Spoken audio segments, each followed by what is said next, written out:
नमस्कार दोस्तों, स्वागत है आपका लर्न MIS में। इस क्लास में हम सीखेंगे सेल रेफरेंस। यूं कहें इसका सेकेंड नाम है फॉर्मूला रेफरेंस। ये फॉर्मूला रेफरेंस और सेल रेफरेंस ये क्या होता है, चलिए इसके बारे में जानते हैं। देखिए दोस्तों, यह जो है एडवांस एक्सेल का पार्ट है। सेल रेफरेंस यह एडवांस एक्सेल में होता है, एडवांस एक्सेल का पार्ट है। मैं आपको बेसिक के साथ इसलिए बता रहा हूँ, बताना जरूरी समझा कि मैं जैसे अभी इसके बाद फॉर्मूला क्लास चालू करूंगा। फॉर्मूला क्लास चालू करने का मतलब ये हुआ कि जो एक्सेल का जो मेन जो होता है ना, जिसको हार्ट बोलते हैं, वो होता है फॉर्मूला। बिना फॉर्मूला के जो है कि आप एक्सेल पे काम करना बिल्कुल आप समझ लीजिए कि ना के बराबर है, कोई मतलब ही नहीं बनता, क्योंकि इसके बगैर आपका कोई काम ही नहीं चलेगा। मेन जो एक्सेल जाना जाता है वो फॉर्मूला के लिए ही जाना जाता है, क्योंकि हर जगह फॉर्मूला ही यूज होता है। तो फॉर्मूला यूज करने से पहले आपको फॉर्मूला रेफरेंस, सेल रेफरेंस के बारे में जानना बहुत जरूरी है। तो चलिए दोस्तों, देर ना करते हुए हम चालू करते हैं अपनी सेशन को। रेफरेंस जो होता है वो 4 तरह का होता है। वैसे तो मेनली 3 ही होता है, बट मैंने इसको 4 पार्ट में डिवाइड किया आपको समझाने के लिए। इसलिए कि जैसे देखिए, पहला होता है एब्सोल्यूट रेफरेंस, दूसरा होता है मिक्स रेफरेंस। मिक्स रेफरेंस के अंदर 2 होते हैं, रो और कॉलम। तो दोनों को अगर मिक्स कर देंगे तो क्या होगा, मिक्स रेफरेंस हो जाएगा। लेकिन मैंने यहाँ पे अलग लिया है, row mix reference, column mix reference. और तीसरा होता है रिलेटिव रेफरेंस। तो रिलेटिव रेफरेंस दोस्तों क्या होता है, ये आपका फ्री होता है। अब चलिए इसके बारे में जान लेते हैं। जो एब्सोल्यूट रेफरेंस होता है इसको बोलते हैं column and row does not change when copied. यानी जब भी आप किसी भी फॉर्मूला को कॉपी करेंगे तो जो आपका रो और कॉलम है वह चेंज नहीं होगा। अब रो मिक्स रेफरेंस क्या होता है, row does not change when copied. यानी जब भी आप फॉर्मूला को कॉपी करेंगे रो चेंज नहीं होगा, बाकी सारी चीजें चेंज हो जाएंगी। यानी जो भी आपका रेफरेंस होगा, सेल का एड्रेस होगा, वो चेंज हो जाएगा। सेम आपका क्या होता है column mix reference.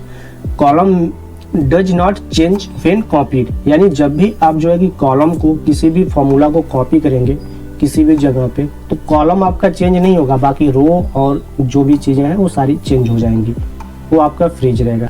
Relative reference ये होता है free. Column and row both are changeable when copied the formula. यानी जब भी आप कॉपी करेंगे फॉर्मूला को तो यह फ्री होता है, पूरे सीट पे कहीं भी कैसे भी घूम सकता है। लेकिन घूमने का तरीका, अगर आपने चेस खेला होगा तो आपको पता होगा, जब भी आपका जो सिपाही होता है वो क्या चलता है, एक कदम आगे चलता है। जैसे आपका यहाँ पे आएगा, सपोज दैट आपका ये है, आपका सिपाही यहाँ पे खड़ा है, तो सिपाही जब भी यहाँ पे एक कदम आगे जाएगा तो एक ही कदम आगे बढ़ेगा, 2 कदम नहीं, 3 कदम 4 कदम बढ़ सकता है। वो जितना चाहे उतना बढ़ सकता है, वो अलग अलग उसके सिपाही होते हैं। तो वैसे ही आपका ये है, जब भी आपका फॉर्मूला इस जगह से इस जगह पे जाएगा, यानी रिलेटिव रेफरेंस की बात कर रहे हैं दोस्तों। सबसे पहले हम पढ़ेंगे रिलेटिव रेफरेंस इस क्लास में। अभी मैंने आपको ये बताया कि रेफरेंस कितने तरह के होते हैं, और उसमें से पहला जो टॉपिक है रिलेटिव रेफरेंस। मैं रिलेटिव रेफरेंस को अभी समझा रहा हूँ, बाकी के जो रेफरेंस है इसको अलग अलग वीडियोज में, अलग अलग क्लास में, अलग अलग एग्जाम्पल के साथ मैं आपको समझाऊंगा A to Z। ठीक है, तो बने रहिए लास्ट तक।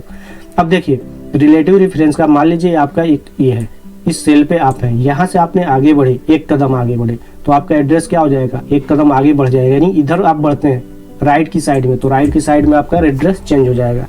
ठीक है, अगर आप यही ऊपर बढ़ते हैं, यहाँ पे जाते हैं, तो यहाँ पे जाएंगे तो आपका एड्रेस इसका आ जाएगा। यानी ये आपका क्या है, 10 है, तो E10 का आ जाएगा।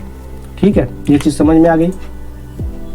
अब देखिए यहाँ पे एक कदम आपने आगे बढ़ा तो यहाँ आ गया, अगर आपने इधर बढ़ा तो इधर चले गए। अब इधर बढ़ रहे हैं आप, लेफ्ट की साइड में जा रहे हैं, तो इधर का एड्रेस हो जाए। यानी अप डाउन राइट और लेफ्ट 4 तरह से आपका ये घूमता है फ्री। और वही घूमेगा कैसे, जहां पे आपका बेस लोकेशन होगा, उस बेस लोकेशन से आपका जो एड्रेस आपने दिया होगा वो एड्रेस आपका पिक कर लेगा। समझ गए कैसे पिक करेगा? चलिए एक एग्जांपल के साथ समझते हैं। एग्जांपल क्या है कि मान लीजिए मैं आता हूं यहाँ पे, एक रिलेटिव रेफरेंस यहाँ पे ले लेते हैं, इस पे आते हैं। ठीक है, यहाँ पे मान लीजिए आपके पास जो है कि एक डेटा है, मान लीजिए आपने 5 लिखा, दूसरे आपने जगह पे यहाँ पे आपने क्या लिख दिया, मान लीजिए 10 लिख दिया। अब आपने जो है कि 10 तो लिख दिया, ठीक है। अब यहाँ पे आपको टोटल करना है, सम करना है। यानी किसको सम करना है, इसको सम करना है। इसको मैं हाईलाइट कर देता हूँ, आपको दिखता रहेगा। अब देखिए इसको आपको सम करना है, ठीक है। तो सम करने से पहले आप क्या करेंगे, यहाँ पे आप दो तरह से सम कर सकते हैं। दो तरह से करने का मतलब क्या हुआ, इक्वल टू 5 और 10 को ही जोड़ना है ना, तो आप यहाँ पे ऐसे लिख सकते हैं 5 + 10, आपने ऐसे लिख दिया। तो अब आपका यहाँ पे आंसर दे दिया 15। तो इसका मतलब ही कुछ नहीं बना, यानी ये आपका रिलेटिव रेफरेंस तो हुआ ही नहीं, क्योंकि आपने डायरेक्टली इसको सम कर दिया। बट ऐसे नहीं करना है। अगर आप कभी भी एक्सेल पे काम कर रहे हैं तो हमेशा आपको ये ध्यान रखना होगा कि सेल रेफरेंस क्या होता है। तो रेफरेंस जो होता है उसको बोलते हैं एड्रेस। तो एड्रेस आपको कैसे बनता है, रो और कॉलम से मिलके बनता है। जो आपने एक्सेल इंट्रो क्लास आपने जब पढ़ा होगा तो वहाँ पे आपको रो, कॉलम, सेल के बारे में बताया गया है। तो आप यूँ समझिए कि आपका जो रेफरेंस है ये कहाँ पे है, K6 पे है। तो यानी K6 का यहाँ पे एड्रेस लेना होगा, तो आप इक्वल करेंगे, K6 ले लिया, प्लस M आपका किस पे आ रहा है, यहाँ पे ये देखिए M7, तो M7 ले लिया हमने, इंटर किया, तब भी हमारा आंसर 15 आया। अब 15 आया तो अब देखिए हमने क्या बोला था कि यह आपका जो है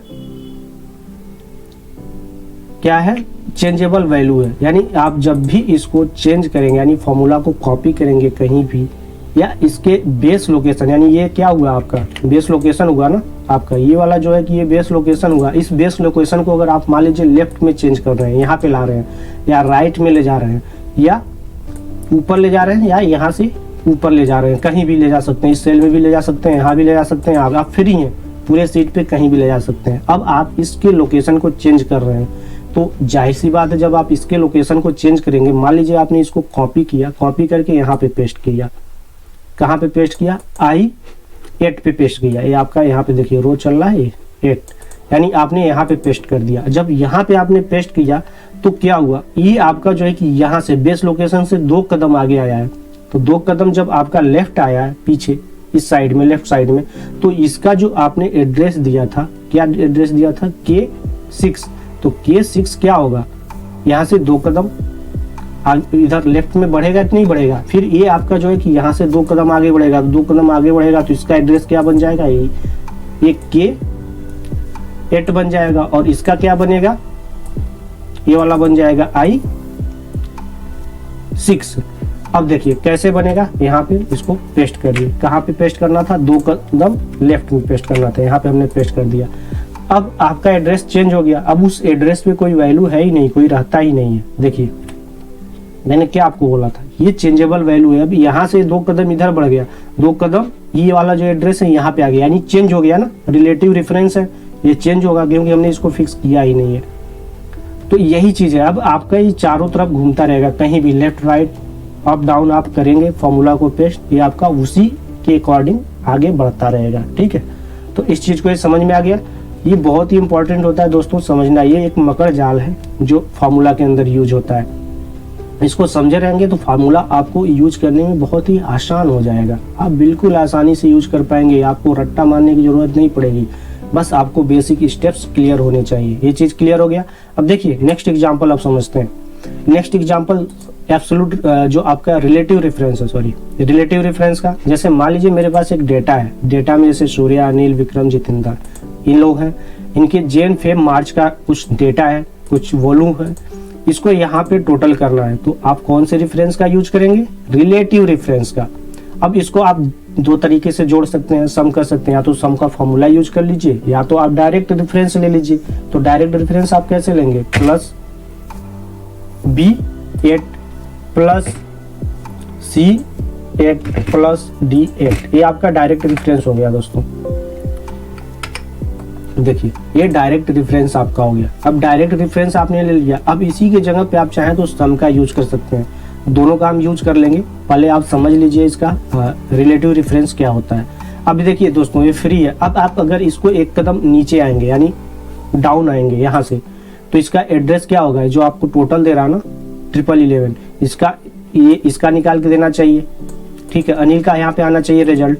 तो कैसे अनिल का आएगा, बिल्कुल आएगा। आप इसको जो है कि यहाँ से कॉपी करके यहाँ पे पेस्ट कर दीजिए, या तो कंट्रोल D करके डाउन कर दीजिए। देखिए 132 इसका टोटल आंसर आ गया।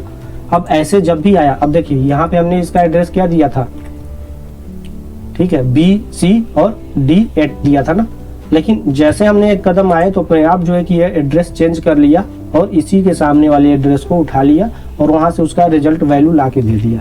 तो यह होता है रिलेटिव रेफरेंस, जो फ्री होता है, सेल में कहीं भी घूम सकता है। जैसे आप इसको यूज करेंगे उसी के according left right up down घूमेगा। ये चीज समझ में आ गया। अब ऐसे करके आप सबको कंट्रोल डी कर दीजिए। सब में देखिए आपका वैल्यू निकल कर आ गया। आप इसी को ऐसे सम करेंगे, इक्वल टू सम का फॉर्मूला लिखिए। अब यहाँ से पूरा आप जो है कि एड्रेस ऐसे सेलेक्ट करेंगे। ये आपका एड्रेस बन गया, यानी ये आपका रेफरेंस बन रहा है B8 to D8। यह एक रेफरेंस बन गया। इंटर करिए, देखिए सेम आंसर आएगा यहाँ पे। अब इसमें भी ऐसे ही आपका जो एड्रेस है, जो आपका यहाँ पे था, क्या था, B8 से D8 था, इस पे आप आएंगे तो देखिए इसमें जब आप आएंगे तो ये देखिए यहाँ पे B9 से D9 हो गया। अब जैसे जैसे आप नीचे आएंगे उसमें आपका एड्रेस चेंज होता जाएगा, यानी सेल का रेफरेंस चेंज होता जाएगा। तो इसको बोलते हैं रिलेटिव रेफरेंस। तो दोस्तों आशा करता हूँ आपको रिलेटिव रेफरेंस अच्छे से समझ में आ गया होगा। अब बचा है बाकी के आपका 3 रेफरेंस, एब्सोल्यूट, रो, कॉलम। तो इसको नेक्स्ट वीडियो में, नेक्स्ट पार्ट में हम समझेंगे एग्जाम्पल के साथ, ऐसे ही बारीकी से। तो आप बने रहिए हमारे साथ। अब तक चैनल को सब्सक्राइब नहीं किया है तो सब्सक्राइब करके जाइएगा दोस्त। अब मिलते हैं नेक्स्ट वीडियो में नेक्स्ट टॉपिक के साथ। तब तक के लिए जय हिंद, जय भारत।